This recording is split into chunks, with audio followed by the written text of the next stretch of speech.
बेधडक times news, सर्वसामान्य माणसांच्या हक्काचे व्यासपीठ।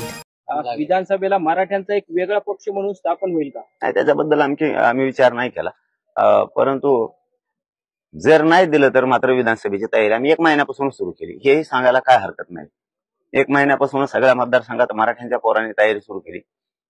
दलित बांधवांच्या पण केली, मुस्लिम बांधवांच्या पण केली, लिंगायत बांधवांच्यांनी पण केली।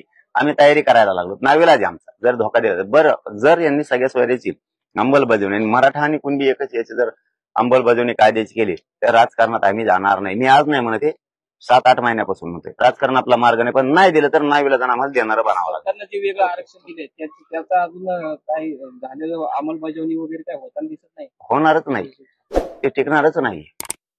कारण इंदिरा साहनीचं जजमेंट सांगताय की ते 50% वरती जातात, पण काही आमदार बरळतात। कालपासून बघितलं मी जरा, इकडे बी काही भाषण ठोकायला लागलेत, 10% दिले। तुला माहिती आहे किती हाल चालले पोरांचे? नोकर भरतीत पोरांना उपयोग नाहीये। मी बरंच 15 दिवस सांगून सरकारला 15 दिवस भरती वाढवली। सारथीचे पोर आत्ताही बोंबलतात की जे एमपीएससी करतात त्यांना आणखी न्याय नाहीये, कारण त्यांचं 8 महिन्याचे 11 महिने करायचा जी सरकारनं काढलेला असताना त्यांना न्याय नाही। आता ह्या नोकर भरतीत एकालाही त्याचा उपयोग होत नाही, कशाला सांगता 10% दिले? उगा बाता मारायला लागले तिकडे बसून ते। Thanks for watching. अशाच प्रकारच्या नवनवीन बातम्या व मुलाखती पाहण्यासाठी सबस्क्राईब करा बेधडक टाइम्स न्यूज हे यूट्यूब चॅनल।